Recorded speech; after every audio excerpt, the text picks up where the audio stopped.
All right, welcome to another Small Business Pivots.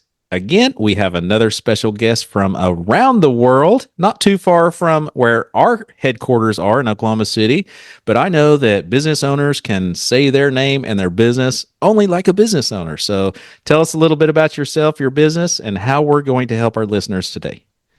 You bet, Michael. Thanks for having me on the show. My pleasure. I am Scott Reib. I'm America's legal coach. I have a law firm called Reib Law located in Denton, Texas, just north of Dallas, and a coaching and event company called Shatterproof Solutions. And we help business owners grow, scale their businesses in a protected way. And that's been my mission for the last decade. I've had my firm 20 years, but we made some pretty big shifts around 2012 in the way we deliver services. And so our mission did kind of change from getting people out of trouble to keeping them out of trouble. Wow. That right there probably perked some ears. Because I don't know of a business owner that does not feel in trouble somehow. Yeah. So how do you think specifically we're going to help business owners today? Yeah, we're going to talk today about one of my favorite subjects, which is recurring revenue.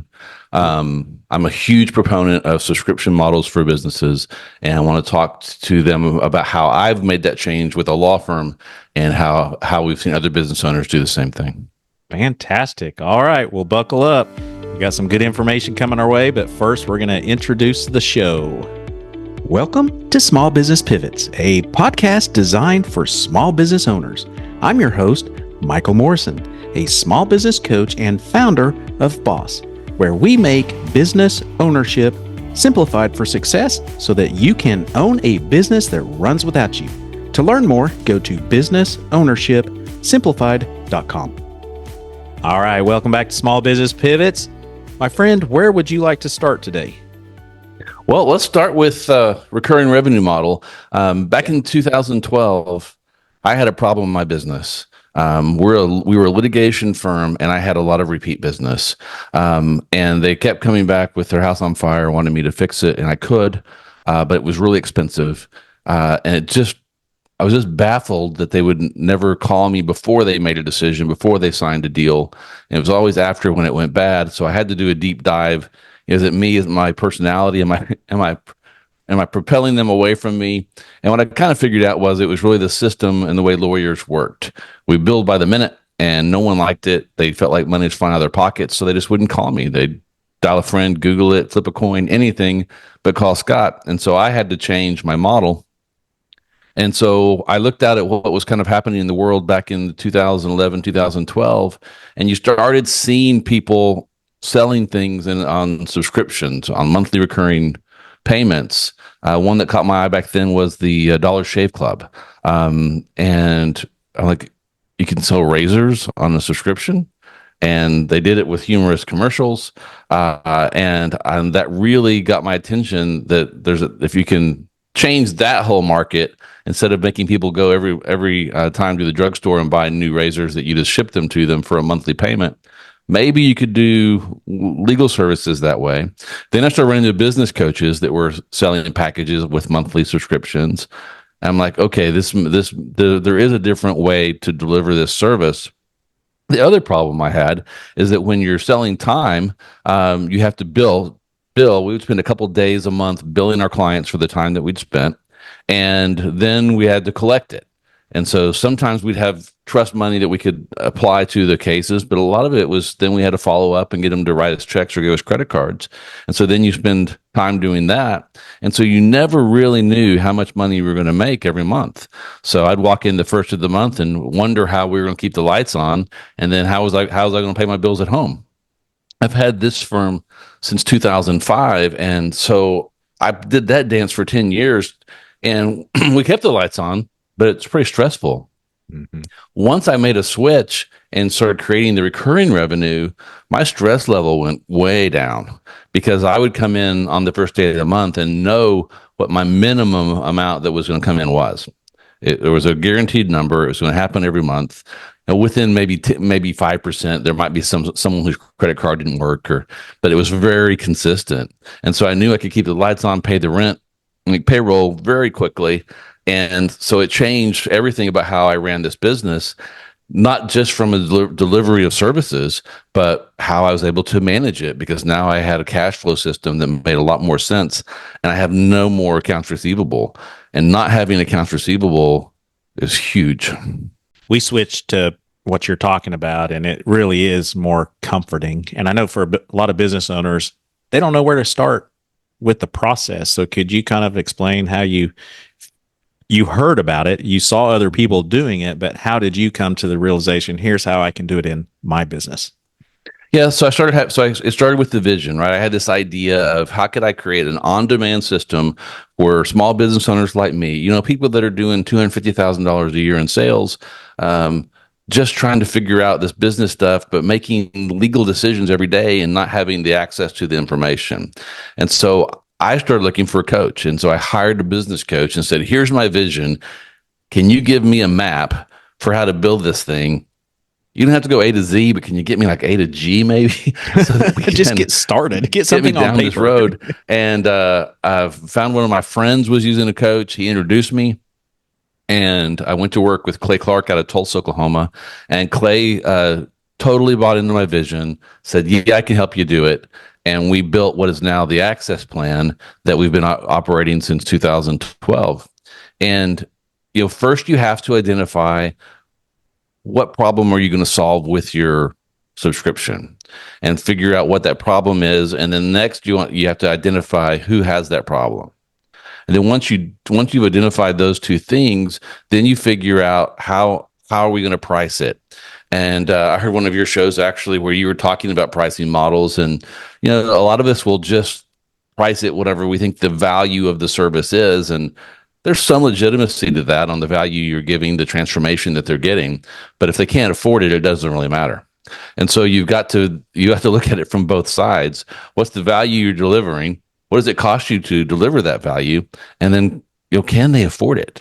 And you've got to create packages that you think they can afford. And some of that is trial and error. And you have to create the offers and put them out in the marketplace and sell them.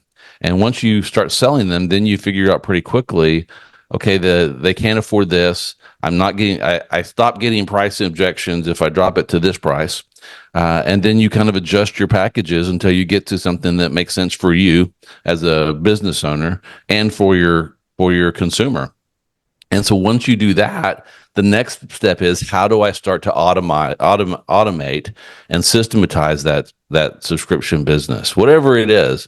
Now, we've got HVAC people that are offering subscriptions for taking care of HVAC systems. We have plumbers that are doing the same thing. Home services is huge. I've got doctors that are creating subscription plans to deliver services to their patients that go around insurance, so they don't have to deal with insurance anymore. But that's kind of the process you go through. And once you've done that, then you start testing it, and you eventually will have something that resonates with the marketplace. And if it doesn't, go back to the drawing board. And I guess I'll kind of back up a step. Once you have that vision, use this wonderful thing called social media and start talking about it on social media, and see if anyone's interested in what you're talking about. Ask questions. If you know who you want to work with, then start asking those people questions about the service you want to provide, and is there any interest, and at what price point. Do some research. Use that social media to do it, and then build something. 10 years ago, I would have told you build out your whole thing before you ask those questions, but you don't really have to do that. You just got to build enough of it that you can explain what you're trying to do and see if anyone's interested. How did you get the traction of getting people aware of your new product? That's a great question. The first thing I did is I went on what I call a CPA tour. One of the easiest ways to market a product or service is find out who has your customers already and market to them. And so I bought a list of CPAs that were within 30 miles of our location, and started calling them and setting appointments. And I went out and met with them, explained what we did, explained the subscription service we offered, got to know them too and what they offer, and created some partnerships with CPA firms where they would refer us business and I would have CPAs that could work with our business clients. That's the first thing I did. I will tell you that getting that traction was much more difficult than I ever thought it would be. I had a grandiose vision of having 100 people in my program in the first year, and it took 10 years to have consistently 100 people in the program, because I had to not only market it, I had to create the market. No one was Googling subscription lawyer in 2012. Yeah. Now they are. Now people are calling us and saying we're wanting to establish a relationship with a lawyer. But back then, no one was doing that. And so I had to find people with problems, like they've got a contract issue, they've got a bad employee issue, they're trying to buy a business, trying to sell a business, and then show them how we can support them in a better way with the access plan. But now we're able to just market to the pain point of, you need this monthly relationship. You need to be proactive with a lot of parts of your business, but especially the legal, because it's the one that can really bite you if you aren't paying attention and being proactive and building it in what we call it, your business in what I call a shatterproof way. Can you give an example of your subscription-based model so that others can get an idea of what that looks like? Yeah. So my access plan has 4 levels. We start with launch mode, which is exactly what it sounds like. It's for people that are launching their business. So it's 0 to 250,000 in sales. And my pricing is on it. Like, we're transparent with our pricing. It's $425 a month. And we'll set up your corporate structure, make sure you have the right entity structure in place so that you have separation between you and everyone else. So you have the legal liability protection. We then create the customer agreement that you're using with your main product or service. We then give you on-demand access to our team with questions as they come up, and do monthly check-in calls with you so that we're all staying on the same page with how you're growing your business. Then you go up to momentum.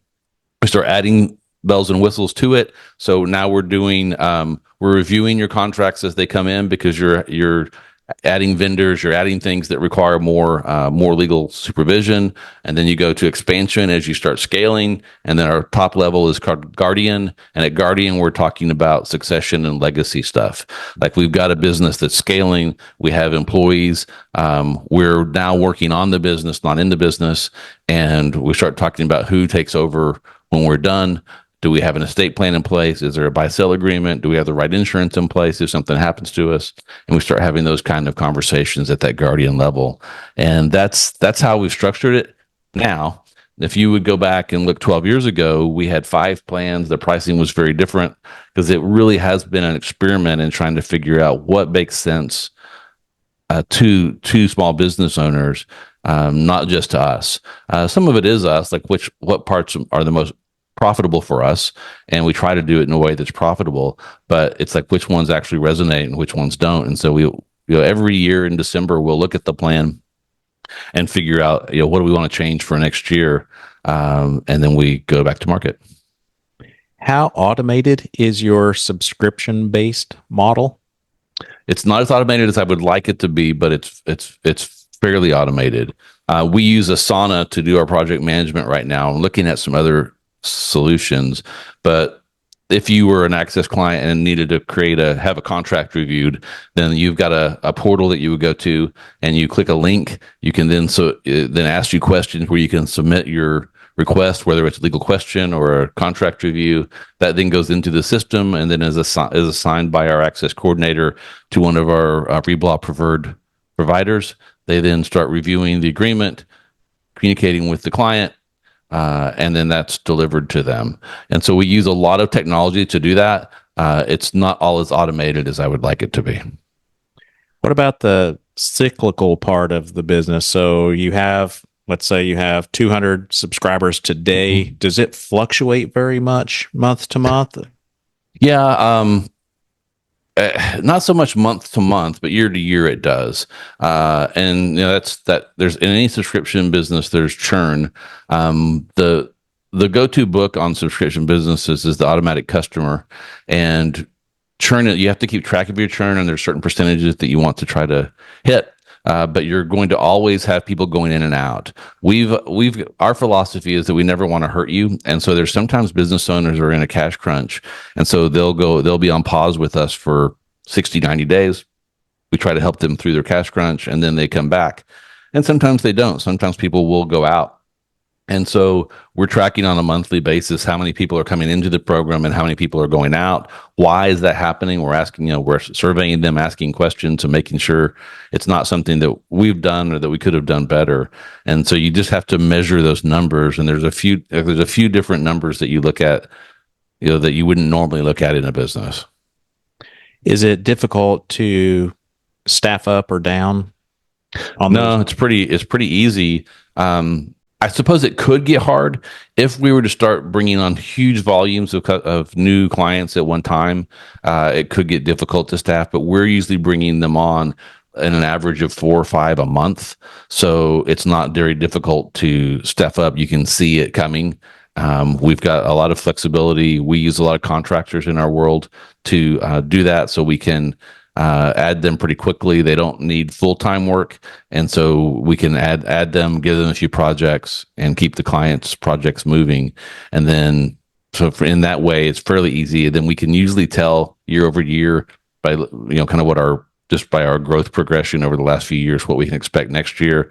And so we just do planning and adding positions as we do. And we're now talking, because our numbers are getting to a point now where we're going to start having teams that work with different sets of clients, as opposed to just my whole team works with everybody. We're going to have to start dividing it up and conquering it. Have you taken your blood pressure before and after since you started this subscription? Because it sounds like this is a lot easiher than every month just grinding, going to find new clients and hope the phone rings. And my overall health is much better. It's not, and there's, I've got a health coach that I meet with on about a quarterly basis, and all my numbers are I'm in a good spot. But we were talking about, I think, they always ask you how's your stress level? And I think it's a hard question for entrepreneurs to answer. If you're in crisis, it's easy. You're like, yeah, I'm stressed out. Yeah. But there's a certain part of our world that is just stressful. And I think that we learn how to operate under stress in a way that normal humans don't. And so it's hard. It's like, I guess I'm under stress, but it doesn't really bother me. And as long as like you said, my blood pressure is okay, I'm managing the stress, I think it's fine. But knowing that I have that income the way it is, the other part of it for me that's helped is that when you're in litigation and you're billing by the hour, there's a formula to it, and you're always working. It's in the back of your mind. I've got to bill this many hours if I want to make this much money, and so that's always in the back of your head. And litigation is really, you're constantly butting heads with people, and part of your job is kind of to make other people mad, and so you're constantly it's attacking, defending, and it wasn't something that I wanted to do any longer. We jump in and out of a few small cases now. Most of what we do is send them out to litigation partners. They litigate it, I manage it, and that really lowers my blood pressure. You're listening to Small Business Pivots. This episode is proudly brought to you by Boss, where business ownership is simplified for success. At Boss, we help business owners create their businesses to run smoothly without them being there 24/7. Our seasoned business coaches who have walked the path themselves provide invaluable guidance and support. And with additional services like fast business loans, some approved within 24 to 48 hours, comprehensive online courses, detailed workbooks, and engaging classes, Boss offers a wealth of resources to help you succeed. Discover how small business success begins with Boss at businessownershipsimplified.com. If you're enjoying the podcast, make sure to stay connected by hitting that subscribe button, giving us a thumbs up, or leaving a positive review. Your support keeps us going.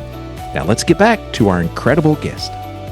When you reached out to all these accountants, CPAs, how difficult was it to build a relationship? Because I know I often refer to those as referral partners, but when you're a referral partner, they also kind of expect something in return. So you can't really refer everybody to every CPA you have a relationship with. And I'm asked that often by business owners. How do I handle that? Yeah, one of the things pluses that I had was that my offer was so unique that there wasn't anyone else they could refer to for that. So I was kind of I was the go-to person. If they had someone that they wanted to have with a lawyer for a few hundred a month, I was the only show in town. That helped. And I would in setting up the relationship, I would talk more about synergy and less about referrals. I wasn't really asking them for referrals. I was just trying to look for ways that we could work together. I would send them, once I made the relationship, I would send them questions. So if I was on a call with a client and a tax question came up, I would run that question by them and then see, is that something they'd be willing to answer for the client? And then they would have a chance to get the business. And I require all of my clients to have a CPA. And then out of the 45 I met with in 30 days, there were only about 8 that I really wanted to do much business with. The rest of there's a problem in the accounting and CPA world that most of them are in the small business accounting. They are historians. All they want to do is say, this is what you did last year. This is how much money you owe the IRS. They don't have any interest in really building a relationship with you, learning how your life and business work. How can we create strategies to where you can keep more of your money? Most of them had no interest in that.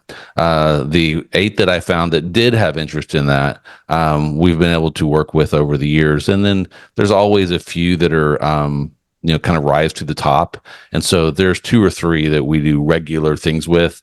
I've got if someone comes on with us and they don't have a person, we have a sheet that has a list of them that they can then choose and interview them and decide who they want to work with.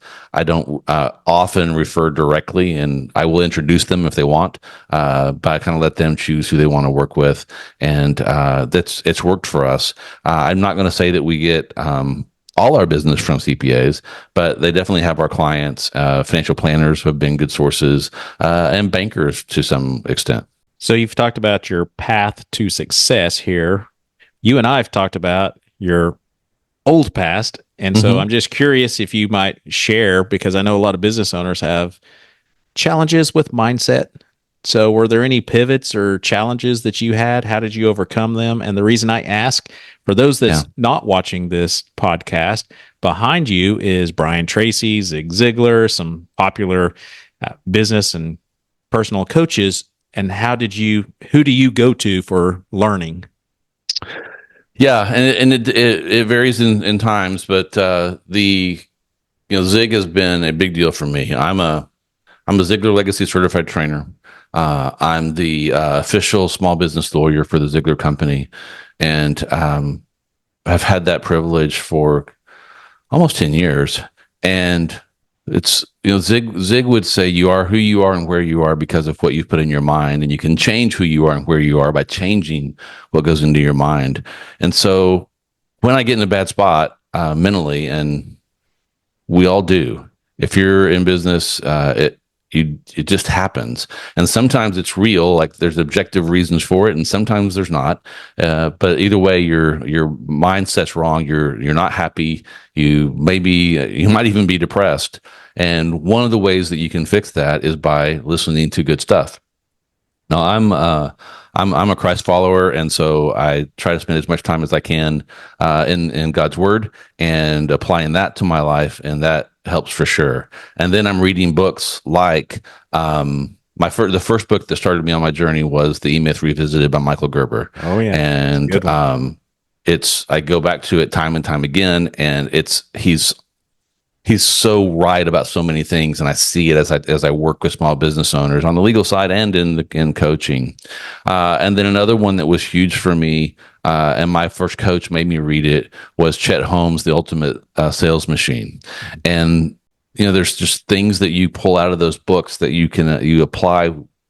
Some of them you apply immediately, and then sometimes I'll find myself going back to those books and going, I remember seeing something in there, and it will solve a problem I'm having now.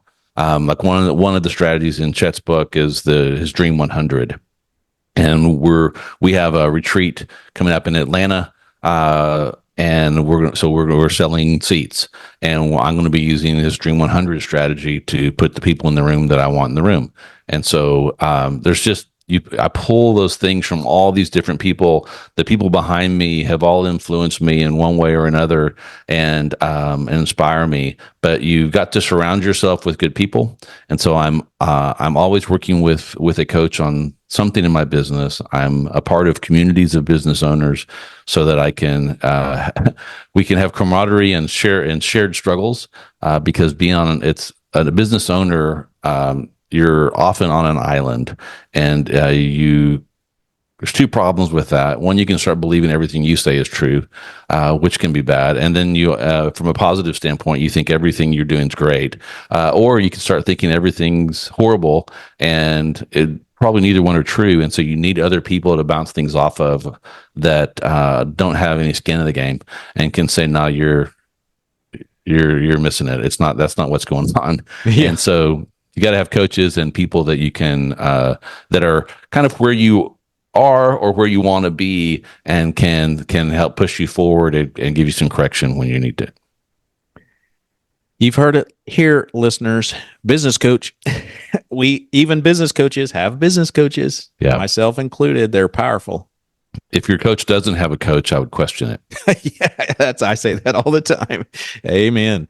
So, take us through a day in the life of yourself, or maybe your week. Kind of what percentage do you maybe study, use a business coach, work on your business, do sales? Because I know a lot of business owners that are listening, they just don't feel like they have any more time to add one more thing to their schedule because they're so working in their business, as the E-Myth says, and not on it. So kind of what's a good percentage you find for yourself? Yeah. And so I'm in a pretty good season of life, right? I'm empty nest. So my boys are out. So I have much more time than I used to have. And I've got a business built that runs on systems. And I have a good team around me. So a typical day for me, just kind of run through my schedule, is that I'm not a morning person. I never have been. I've tried. It doesn't work. And it sets me up for failure if I try to do things at 5 a.m. or even 7 a.m. So I'm at the gym at 8. I have a trainer 2 days a week, and the other days I work on my own. And then I leave the gym. I get a cup of coffee from Joe at Starbucks, and then I do my quiet time. And then I hit the office around 9:45. My first appointments are usually at 10:15, and I do all of the sales for the firm right now. One of the next things we'll be hiring is a salesperson, but I do all the sales. So I usually have 2 to 3 sales calls a day that last 20 to 30 minutes. And then I'm doing client relationship calls the rest of the time. And then my calendar from 4 to 5 is blocked every day. They cannot put anything at after. So my last appointment's 3:30. They can't put anything on my calendar after 4 unless I agree to it. And from 4 to 5:30 is when I'm doing the work on what I would call my three projects. And I usually have 3 things that I'm working on that I've got. I've got goals set around those 3 things. They're the main events or projects we're working on, and I work on one of those projects in that time frame. And then I get out of here around 5:36, and then go home, spend time with my wife. We'll usually go for a walk some point in the night, and then it's not unusual for me to grab my laptop again while we're watching something stupid on Netflix, and then I'll do some communication at that point. Social media is a tool. I don't spend a ton of time just scrolling through it, but that's when I'll get on social media and comment on posts and interact with people. I don't do that during the business day. I don't find time to do that. So that's when I'll do that. Or maybe I have some idea that I want to work on that's not one of the 3, and I'll play with it then, because that's my time and I can do that. I appreciate you sharing that, because so many business owners, you got to get up early, and they're just burnt out. Well, yeah, but if you go back 15 years, so I started the firm in 2005. When I started the law firm, I was coaching 1 soccer team. 2 years later, I was coaching 3 soccer teams.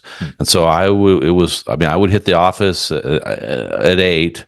I would be out of the office around 3:30 and grabbing all the soccer stuff and getting out to the soccer fields. And then I'd get home around 7:30 or 8. Boys would go to bed, and then I would often be back at the office from 9 till midnight trying to crank out work. So I've done it that way. That wasn't fun, but there's a part of doing this where there is some grind to it. I know there's some people that avoid it somehow. But I think the norm is that you're going to have to work hard in your business at some point. The harder you work in the beginning often makes it where it makes it easier later if you're working on the right things. If you're building the right culture, the right systems, you're learning how to automate and delegate things so that grinding makes sense for you in the future. Don't just grind for the sake of grinding, but ladies and gentlemen, at some point in business, you have to work hard. We talk about working on the business versus in the business. Mm-hmm. And again, business owners are putting out fires all day, it seems like. Yep. And they're always asking me, like, what are some things that I would work on as a business owner that is working on the business? Can you kind of explain the difference? Yeah. And there's kind of two parts of that for me. Is that working in the business for me is if I'm doing, like in the law firm, is if I'm doing legal stuff, if I'm doing research, if I'm reviewing a contract, if I'm answering legal questions, that's working in the business. If I'm looking at how can we use this software better? How can we maybe find a different software package that will eliminate these three things we're already, our tech stacks, so that we can save money, save time, be more efficient? That's working on the business.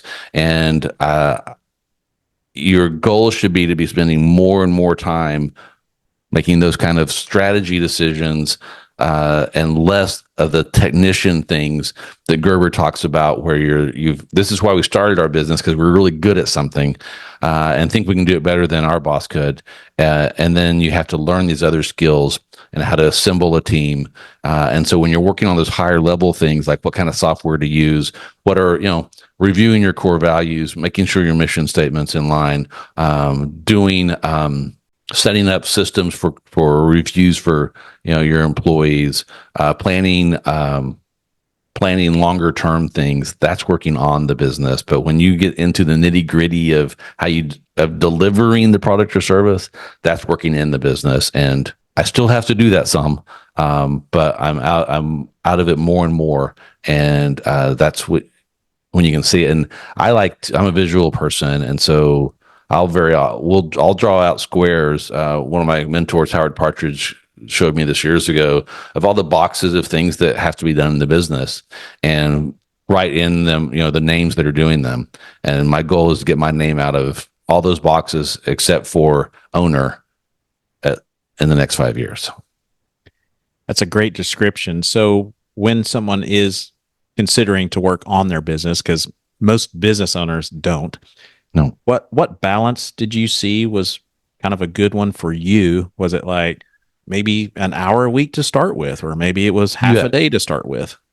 Yeah, I think I think that you should try to block off, if you can, most of a day per week that you're going to focus on bigger picture things. And I know that's hard, but there's some great value. There's value for you in that it will lower your stress level because you're thinking about more positive things instead of putting out fires.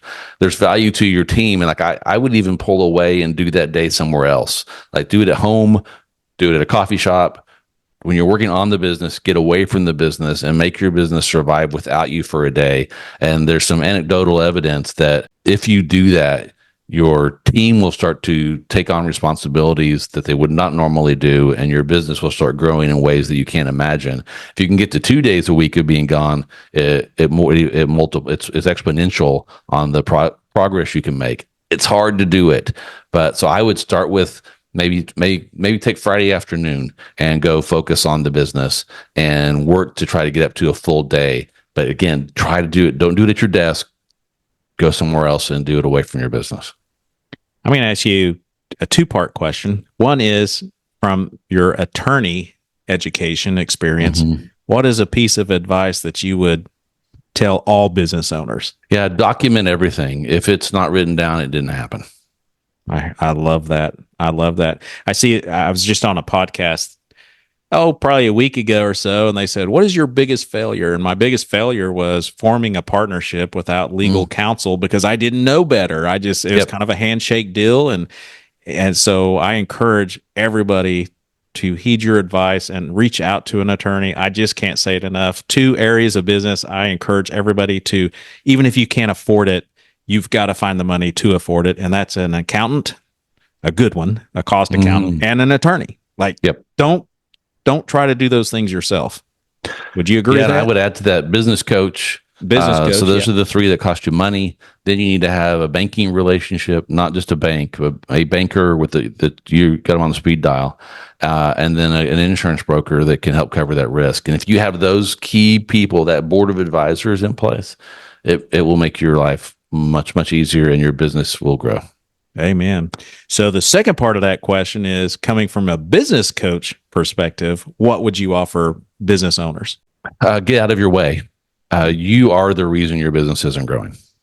So figure out where are you stopping people from doing what they need to be doing in your business. My guess is that you're micromanaging something that you shouldn't be, and take your hands off of it. Teach them what you want done, show them how you want it, what your expectations are, and let them do it. But if you're the roadblock in the business, that's fixable. If someone else is, that's, I guess you're going to fire somebody. I was going to say that's fixable too. That's fireable. But if it's something you can control, that it's crazy not to do that. And so look around and where are you causing the problem? Because it's I guarantee you, it's you. You're causing the problem in your business. Everything rises and falls on leadership. So even if you're not the problem, you're the problem. But look, to be introspective and try to figure out where are you causing problems in the business by to kind of tie what we're talking about, where maybe you're doing something in the business you shouldn't.